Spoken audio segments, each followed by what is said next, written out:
Are you one of the many busy professionals working in offices day in and day out?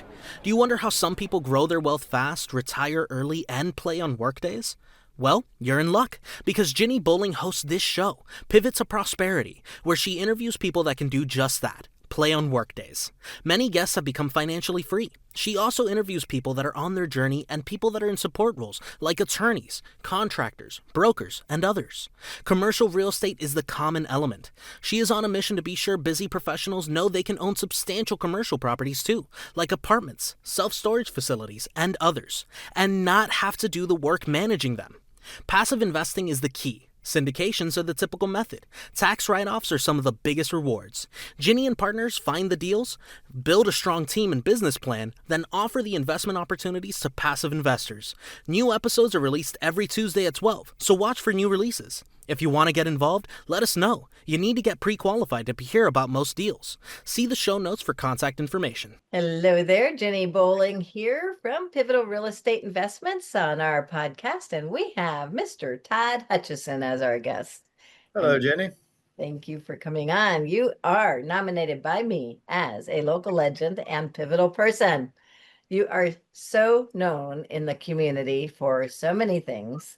I met you through CFRI, Central Florida Realty Investors, as you know, and I am so glad I finally joined that community. I had someone begging me to join when I worked at Orange County in 2005, 6, 7, and I just never found the time. So 10 years later, it was 2017 that I joined. I believe you were the president at the time, and you've been president many years. And I just so immediately felt like the professionalism of the organization, the ethics and education thing that I expect from an association was there. And it was a very welcoming atmosphere. At that time, old college buddy and I were going into flipping houses. And you were instrumental in giving us some guidance. You and James Moore, actually. Everybody we talked to as we were talking to wholesalers and all said, join CFRI. So we did. And so glad that we did. And so I have to thank you for me getting so excited about it and engaged. And so let me pass you the mic, so to speak, and have you tell us how you got into real estate, what you do now, and the big takeaway you want us to have from our discussion today. So I got into real estate. I was a political consultant for many, many, many years. And as a full-time political consultant, you're only busy 6 months out of every 2 years. And so I was looking for something else to do. And I had an option to buy a sign shop where I had all my campaign signs printed. And a guy came in one day, and Jarrell Williams, he was in CFRI. And he said, you need to come to our real estate meeting. I said, okay. And that was in December. And I joined in January and did my first deal in February. So, What year was it? he said, you need to come to our meeting because we're all the guys who put out the signs everywhere. Bandit signs were much more allowable back then. So a lot of people use bandit signs. This was, mostly before the internet. And Yeah, what year do you think? This was 2001. Oh, okay. Yeah. December of 2000 and January of 2001. Yep. Wow. Yeah, good timing. That's how I got it. And so I didn't buy the sign shop, and I ended up buying ibuyhomes.com instead. So it was my first owner financing deal. The seller let me put $200 down and $100 a month without interest until I paid it off. And I paid it off in my third month. And so I started ibuyhomes.com in, I think, March of 2001. And I'll never forget a guy that I respected at another real estate meeting said, nobody's ever going to sell a house online. You're wasting your time. And I said, yeah, well, he didn't know I'd already bought one. But yeah, so I owned ibuyhomes.com for 17 years. I sold it about 6 years ago. and kept the rights to most of Florida and a couple other places. So I still get leads. I still have my Todd at ibuyhomes.com email address, but I no longer own the domain anymore. I was wondering why you were, still promoting it in Florida and you kept the rights for Florida. I got it. Okay. Most of Florida. I don't have South Florida and I don't have west of Tallahassee, but most of the rest of the state. Wow. Yeah, so that's how I got in. So I joined CFRI and I just started taking action. I mean, my first deal was my first three deals were all driving for dollars. And if you don't know what that is, you're driving around and trying to find the owner and making an offer. And I did that. 929 Alton, right down from CFRI's office, as a matter of fact.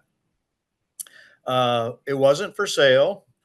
It wasn't, there was no signs of distress. It had a giant picture window and I can tell it was vacant.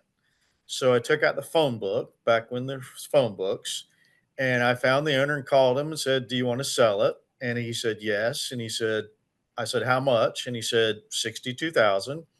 And I said, "Okay." And I put it under contract for 62, sold it to one of my fraternity brothers the next day for 65 and did a quick, $3,000 wholesale deal. And I was hooked right away. That was your second deal? That was my first deal. Oh, that was your first deal.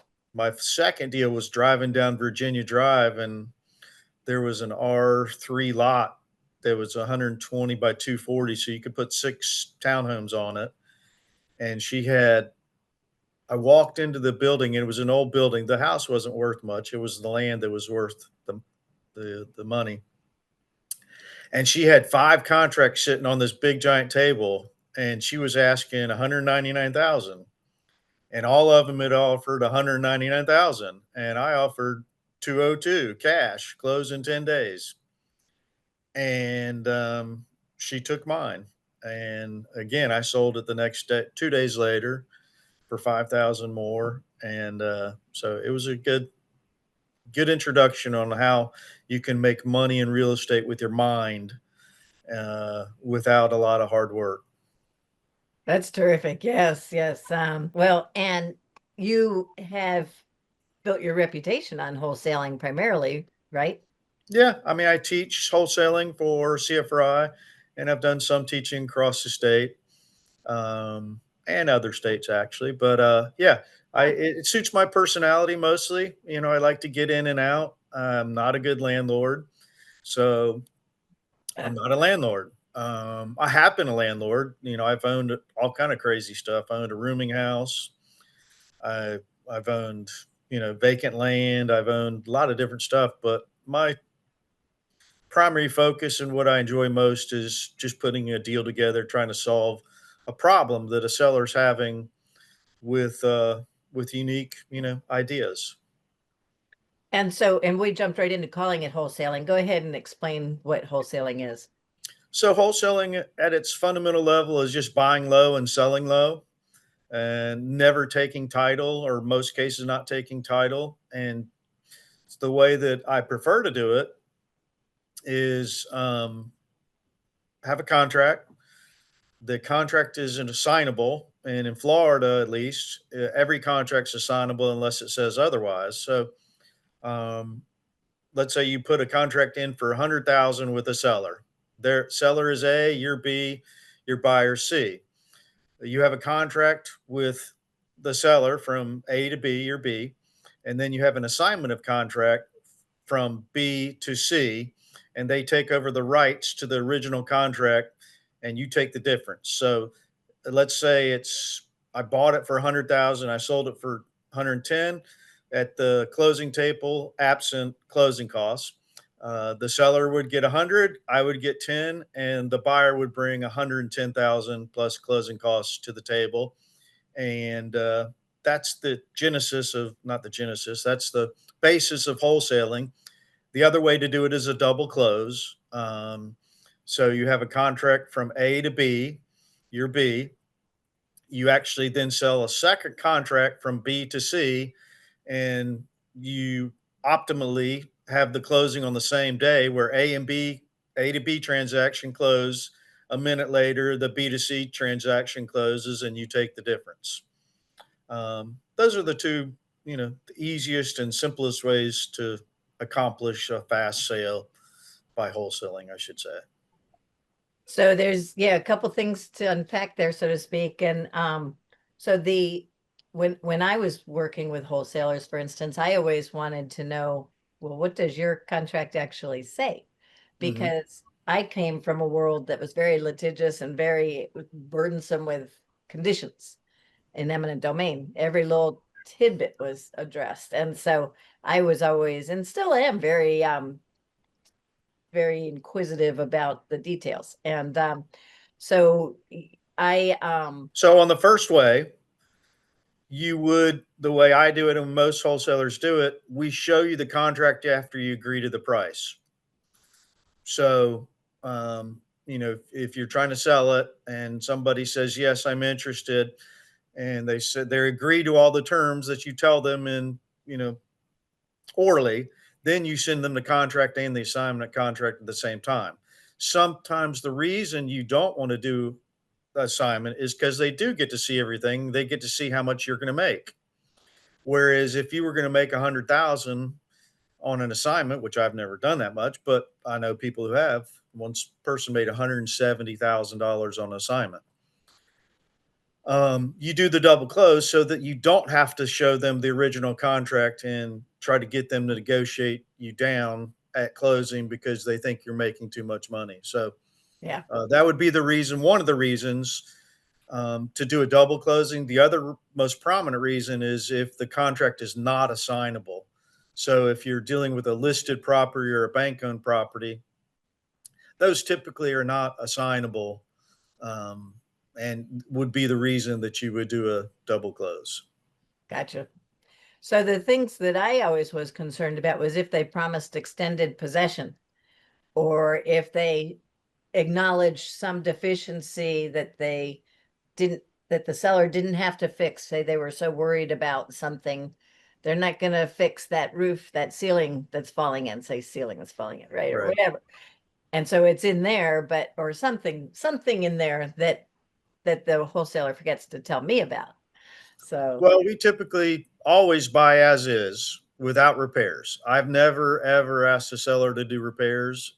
And so there have been times where a seller didn't know about something was wrong after, inspection. I don't really get paid inspections anymore because I'm pretty good at figuring stuff out. But I used to when I first started, probably the first 5 or 6.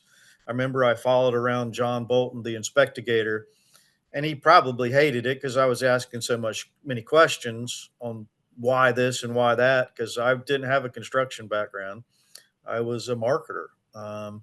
And that helped me dramatically to learn what to look for because I was watching and following an inspector. But yeah, but 99% of the time, we pay all the closing costs and pass that on to the buyer. And we never ask for repairs.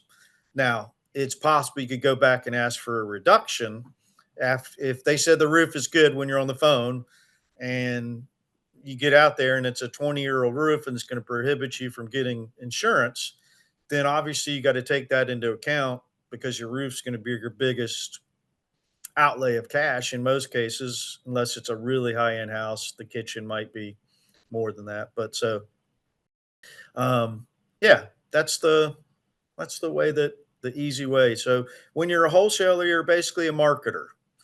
It's not really that much the real estate. You got to know a little bit about real estate, but mostly if you want to be a full-time wholesaler, you have to know about marketing and finding some way to find motivated sellers. yeah. So, how many leads do you get now, say per month? You're still actively marketing heavily? Are you? No, I'm not actively marketing heavily. I do very, very, very niche target calls and direct mail, but I'm definitely not actively marketing. Um, I have some websites I'm currently building to try to get ranked again. As I said, I was the founder of iBuyHomes.com. I recently started a 386buyer.com, and I got that ranked. That's a website that I have to go after Palm Coast type Flagler County specific real estate. 386buyer.com, and I've got that ranked in the top 2 usually in Google. So it's getting some leads.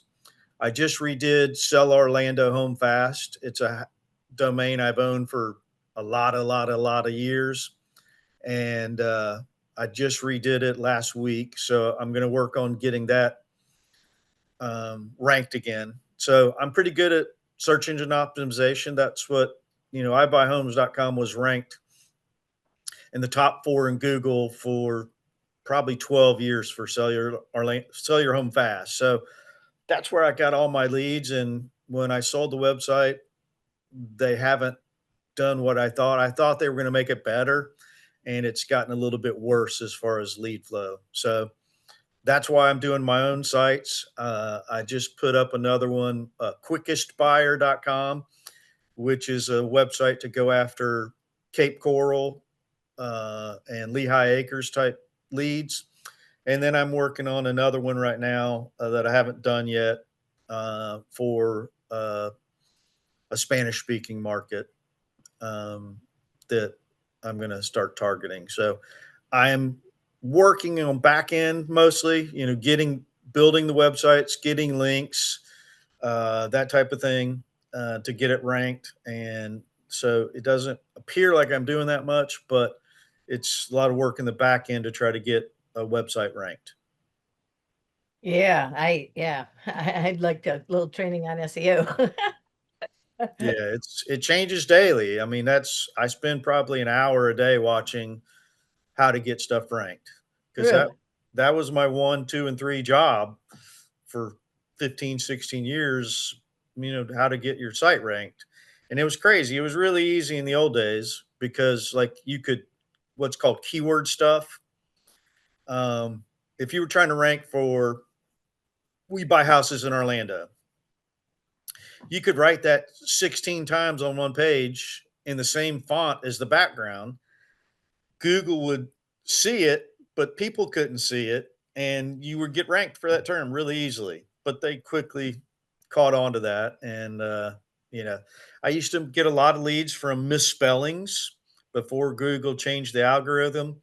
I ranked to number 1 for many years for Remac and Remaz, because people, the X is right next to the Z and the C, and it's just a typo. And I was the only one trying to rank for it. So if they were looking for a realtor, and Remax was the largest by a big margin at that point, um, I got some of their leads basically for free. And yeah, so it's fun. It takes time. It doesn't take a lot of money to do good, because you think about a website, a domain name costs you $9 to $11 a year. A host costs you $20, $30 a year. And then it's just your time. If you're going to write yourself and do your own SEO. If you're paying somebody to do SEO, that's a different story. That can be costly because you're going to spend 5 months probably trying to get the website ranked where you're not getting any leads. So you're paying them for 5 months with no leads in some cases, and that can get disheartening, I guess. Yeah, yeah, no doubt. But that's terrific to know. I knew you were good at it, but I didn't realize that good. Anyway, so let's go back for a moment, because I want to make sure that I give you a chance to say what the biggest takeaway is that you want people to have, and then we're going to dig deeper a little bit more again. But what is the big thing you want people to get out of your experience and talk here today? So I guess it would be, don't be a house snob. And what that means is you make your money in areas that you may not love. So go where the money is, not the neighborhood you want to live in. And I learned that quick. I was a house snob. When I first started, I only wanted to do neighborhoods that I felt comfortable in. And normally, as a real estate, a single family home or small multifamily home investor, you're dealing in lower or uh, low income or moderate income neighborhoods in the most case. So I had to get over that, and I was lucky. I was at a CFRI event, and we went to this house. It was the nastiest house I'd ever been in my life, bar none. And there was a little old man across the street, and it was a bus trip. If you don't know what that is, we would go out and look at properties. And so I like to do things different. And there was a little guy sitting next door, and he was in a rocking chair looking at us because you can imagine somebody pulls up in your neighborhood in a bus and 50 people get out of the bus and look at a house. He wanted to know what in the world was going on there. And he said, "What y'all doing over there?" He said, "That's a nice house. I wish I could live in that house." And I, it literally snapped instantaneously that my thought process on real estate investing was wrong. He changed everything literally at a snap of a finger because here it was, the worst house I'd ever been in, and he thought it was a really nice house. So that pointed me in a direction where, you know, I just made money and became a transaction engineer. It's not where I wanted to live, it's where I wanted to make money.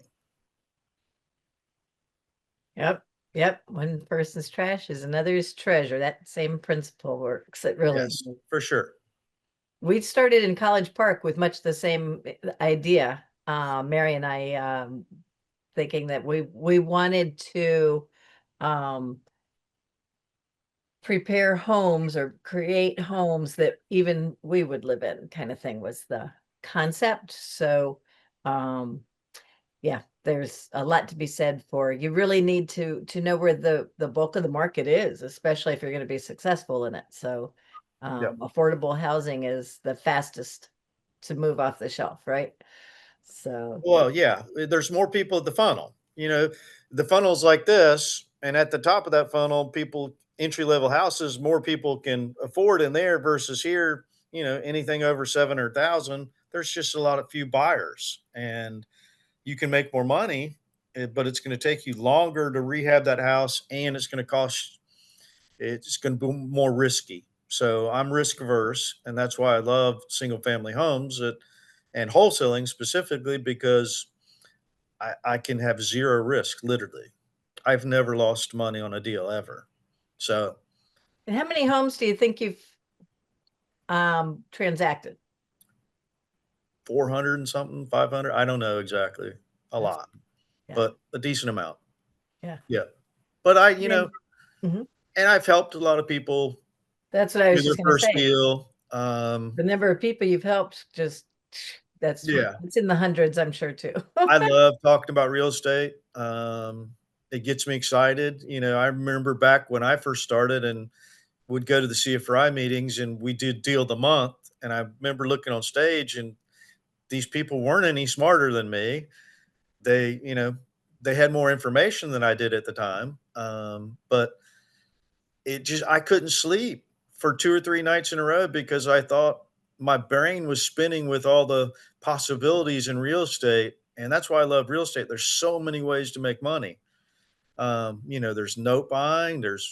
You know, I've created a note at the table to create owner financing, sold it at the table, and wholesaled all in one transaction. I mean, you there's not many businesses where you can do that kind of thing and just make money with your mind um, and effort, mind and effort. Yeah.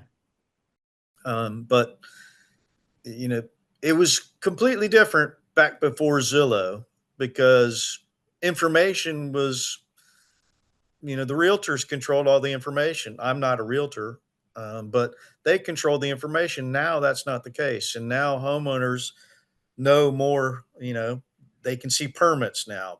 Permits weren't online back then. There was no Zillow. So it was dramatically easier, but in some cases it's dramatically easier now. The information's there. So it's harder to make a mistake now, but easier for the sellers to know exactly what they have. Um, whereas they may not have known, how much the house was worth previously. So yeah, it's a fun business. That's the bottom line, and it's profitable. Yeah. Yeah. And you don't have to have any formal education. You don't have to have a college degree. You don't have to have a job. Um, Now, both of those probably help, but you don't need it. There's plenty of people that didn't even graduate high school and they're successful in this business just because they're out there talking to people and hustling and making offers. Yeah. That's the crux of it right there. You got to make offers to get them accepted. And you're very good at making sure that people understand that. And I'm guilty myself of not submitting as many as I should, but when I think about it, you're the face I see. That, Good now. yes. But that's good. That's valuable for people to think about, really, I think. But as far as the other things that you do, I heard you the other day introduce yourself as kind of the official greeter at CFRI, which is so suited. It's really Well, the what you are. greeter at the meeting after the meeting. Oh, yeah, okay. But Yeah. So I yeah, go to all of them. We have it right down the street from my house. So, um, and I like to welcome people and invite them to, because yeah. you get to meet people so much better. But yeah, And that's I part of what just, makes you legendary, yeah, because you are, yeah, so well known and known for helping people. well, I think part of my job, it's not a paid job, but is to not let somebody make a mistake on their first deal. So be brutally honest and say, this is not a deal. Don't buy it. And that's, you And don't want to be a that's what motivated makes you buyer. pivotal. Yeah. So, I mean, I know for a fact I've saved so many people from errors. And that's the beauty of CFRI, because we do have people you can call and talk to and that will help you free of charge and won't try to steal any deal or, anything like that. So it's invaluable in my opinion. It is. It truly is. And again, like I said, that is what makes you legendary and pivotal, between you're known widely and you're not afraid to say what really counts. So I thank you for that on behalf of many people. No, you're welcome. Um, in fact, let me ask you, because time's getting away from us, right? Um, and there's so many more things we can talk about. In fact, what I'm going to be doing is having a frequent contributor thing too. So we'll have to get you back to talk about some of these other things at some point. But Okay. at this point, why don't you tell me if there's a pivotal person or event that you credit for where you are now, or that's pushing you towards some goal right now? And this is your chance to nominate someone else as pivotal or legendary or both. Um, I would probably say a guy named, you may not know him, Ryan Kanega. Hmm. He was president and he was the first person that asked me to volunteer at CFRI. And I started the Seminole County subgroup. And once you get in front of the stage, people get to know you. And I was scared as all out.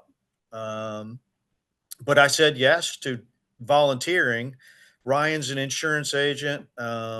He, he's a property owner too, but he asked me to volunteer and I said yes. So that changed the trajectory of my volunteerism at CFRI.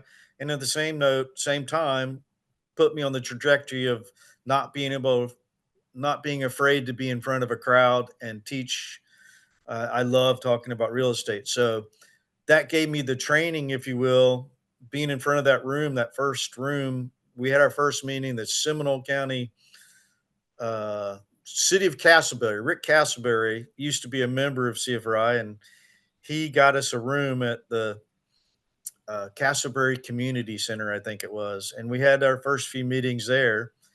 And because this was before CFRI had any subgroups or county groups, this was the first one. And so it was, I guess, Ryan, that was majorly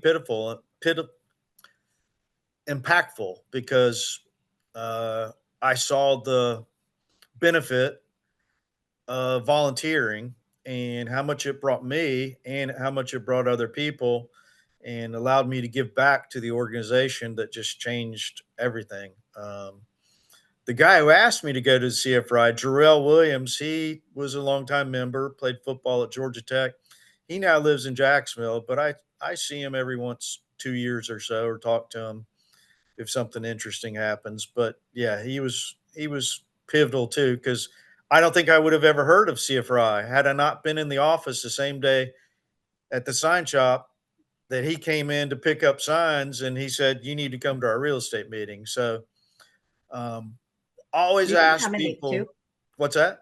You can nominate two people. Yeah. So, um, if you're a member of any organization, try to volunteer because you get to learn, you get to know people a lot better. A lot better. When I was selling direct mail, I joined the Federation and I volunteered and I got to meet so many wonderful people that I'm still friends with today that, it's it's easy way to get involved and get your name out there and become connected is by volunteering. I'm a big believer in that. I am too. Whether it's politics or, whatever organization you are a member of or should join, do it and volunteer. Yeah. Neighborhood association, there's so many volunteer opportunities that can help you in business. So, anybody that has a on in-person meeting, you should try to go to, I think. I agree. I go to so many. I counted up the hours of the meetings that I do per month. It's like 37, not including travel time. Yeah, that's you got me beat, that's for sure. Yeah. But yeah, I tell people when it's CFRI specifically or real estate meetings, go, go to as many as you can when you're first getting involved in real estate, because what you think you might want to do now is going to change once you hear things for the second and third time. Like, you may not have known hard money lending existed. You may have a whole bunch of money and may decide you don't want to own real estate, you want to lend on real estate. That type of thing that you just not, if you're not opened up to it, you don't know about it. Or if you don't know about self-directed IRAs, um, where you can lend money, you can buy properties, you can do all kind of crazy things that if you weren't introduced from a real estate, course or organization, you probably wouldn't know it because it's not ordinary. But it's very useful in making an enormous amount of money tax free. Yes, absolutely. And that was what got me so excited right away joining CFRI, was hearing about that stuff. It was I couldn't believe that you could use you could do a self-directed IRA, take the money out, put it into a special account and invest it. That Yep. was just blew my mind. And then Yep. talking about the trusts and whatnot, Augie was presenting Augie Byline on that stuff. It's like, oh, that makes so much sense. And I was buying real estate all the time in corridors for roads or utilities and whatnot, buying from all different people. And I never, especially in the commercial world, I'm in the commercial world, I did not realize how easy it is today to own commercial real estate. So that was huge for me. And I'm more comfortable with that because I found that out when I was an appraiser in the 80s. That was like, I'd much rather be doing commercial than single family. It took a little while to gravitate, but anyway, so that's been a really good chance to get to know you, but I think we do have to get you back. And so tell us again what your big takeaway is here. Uh, don't be a house snob. Make money where it's available. And yeah, it's not where you want to live; it's where you want to make money. Right, exactly. So important. All right. Well, we will put your contact information in the show notes. Why don't you just tell people too, and remember, spell things out Yep. because some people are on Spotify or iTunes. They're not. Sure. Yeah. It's Todd, Todd, at ibuyhomes.com. Todd at ibuyhomes.com. or you can go to sellourlandohomefast.com or 386buyer.com, and you can find all my information there. If you're a member of CFRI, I am also a roofer. You can MBO Roofing. My phone number is in CFRI on their resources, and would love to help you with real estate or with the roof. And yeah, go Gators! Let's beat LSU this week. Oh, ooh, that's this week. Okay. Yeah, not a good likelihood, but I can still hope. Yeah, exactly. Well, thank you so much, Todd. I Thanks appreciate for it. having me, Jenny. We'll have you back.